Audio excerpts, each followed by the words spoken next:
camera. Thank you. Double thank you, sir.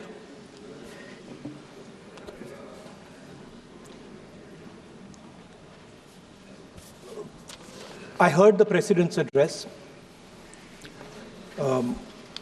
I sat there with Kharge ji and I listened to it.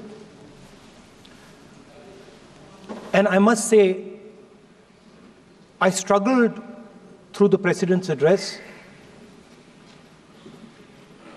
to maintain my attention on what was being said. Because I had heard pretty much the same President's address the last time and the time before that and the time before that. And it was the same laundry list of things that the government has done. We have done this, we have done this, we have done this, 50 or 100 things that the government has done. And so while I was sitting there, I was thinking, okay, I am being critical about what is being said. And I am saying that this is not the type of President's address that should be delivered. Well, the question came to my mind, what type of address would an India Gathbandhan government deliver? How would that address be different than the address we heard? Because it's no point me saying that it is a laundry list and then not providing an alternative idea. And so today I would like to lay out some dimensions of what an alternative address would look like, what the India Gathbandhan would probably focus on, and where we would lay emphasis. The future of this country is going to be decided by the young men and women of this country, the youth of this country. So I think anything we say has to be addressed to them, has to be spoken to them. The first thing in front of us, and this is something I'm sure the Prime Minister would accept, and pretty much everybody in this room will accept, is that even though we have grown fast, we are growing slightly slower now, but we are still growing. A universal problem that we have faced is that we have not been able to tackle the problem of unemployment. No, neither the UPA government nor today's NDA government has given a clear-cut answer to the youth of India about employment. I don't think anybody in this room will disagree with me. I'll give a little statistic for the Prime Minister. The Prime Minister, something I would agree with directionally. The Prime Minister proposed the Make in India program. I think a good idea. We saw the statues, we saw the functions, we saw the so-called investment, and the result is right in front of me. Manufacturing fell from 15.3% of GDP in 2014 to 12.6% of GDP today. That is the lowest share of manufacturing in 60 years. I'm not even blaming the Prime Minister, because I think it would not be fair to say he didn't try.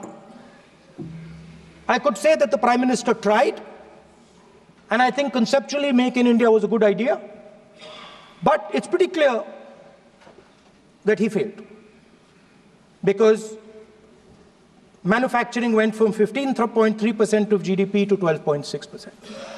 So the first question that any alternative vision would answer to the youngsters of our country is, okay, what and how are we going to solve this problem of employment?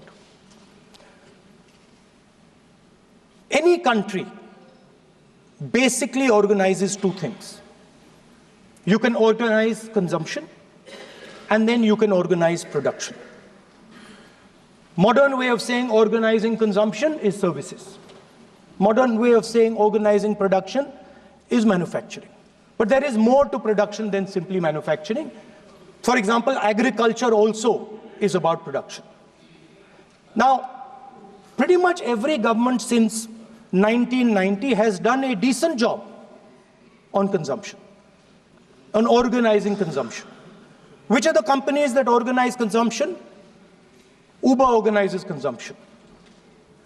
Reliance organizes consumption. Adani organizes consumption. But we have, as a country, failed in organizing production. We have excellent companies that try to organize production. They are the Mahindras of this world. They are the Bajajs of this world. Part of Tata's organizes production, but the record of the country on organizing production is dismal. And essentially what we have done is we have handed over the organization of production to the Chinese. So this mobile phone, even though we are saying we make this mobile phone in India, that is not a fact. This phone is not made in India. This phone is assembled in India.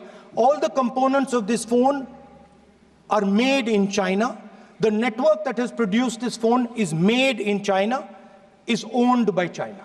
So every time we use a phone, every time we wear a Chinese shirt, a Bangladeshi shirt, every time we wear a pair of Chinese sneakers, we are paying a tax to China. Because some Chinese youngster is earning a salary to make or to produce that product. So the first message I would give in a presidential address would be that India has to focus completely on production. Because if we do not focus on production and we continue to focus only on consumption, we will find that we will run huge deficits, we will increase inequality, and eventually we will run into a serious problem. Social problem because of unemployment, which we are already facing. If you look at the numbers of the amount of people who are in jail, if you look at the numbers that are spent on internal security, if you look at the numbers spent on our police forces, they're all spiraling. They're all rising. And everybody understands that social tension is on the rise in India. So now the next question comes, okay, so where is this employment going to come from? What is India going to produce? And for that, I'd like to tell all the youngsters of this country that there is a revolution taking place, an exciting revolution. The world is transforming completely. And the change that is taking place, at the heart of the change that is taking place, we are moving from the world of the internal combustion engine to the world of the electric motor. We are moving from petrol to batteries. We are moving wind, solar, potentially nuclear energy. So our entire way of moving is changing. And this is going to change every single thing. It is going to change warfare. It is going to change medical treatment. It is going to change education. It is going to change how we eat. It is going to change every single thing. Now, the last time there was a revolution, called the computer revolution, the government of India had a clear focus. We looked at that revolution. It was the Congress government. We looked at the revolution and we decided clearly that we are going to focus on the development of software. And we rode the wave of that revolution. And today you can see the result. I remember people laughing. I remember people laughing when the computer was being talked about. You mentioned Mr. Vajpayee.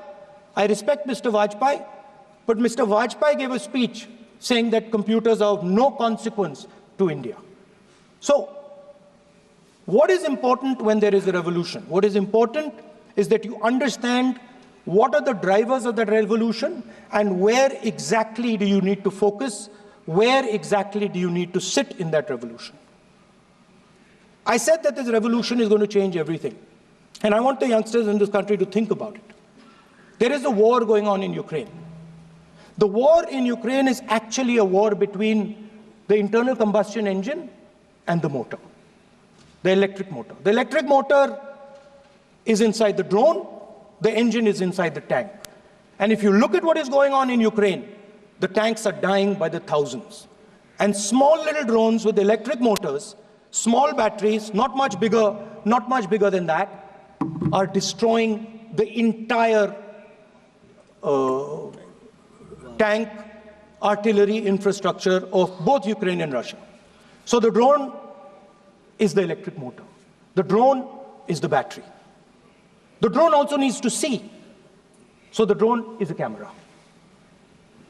In the same way, electric cars, the electric car is a motor. The electric car is batteries. The electric car is cameras. Robots are exactly the same thing. Robots are electric motors, multiple electric motors with cameras, with batteries. And this is what the revolution is going to look like. So there are basically 4 technologies that are driving this entire change in mobility. Electric motors, batteries, optics, and then on top of that, you can apply AI. Now people, I want to tell the youngsters of this country, people talk about AI. But it's important to understand that AI on its own is absolutely meaningless. Because AI operates on top of data. Without data, AI means nothing. And if we look at data today, there is one thing which is very clear. Every single piece of data that comes out of the production system in the world, the data that was used to make this phone, the data that is used to make electric cars, the data that is used to make basically all electronics on the planet today is owned by China.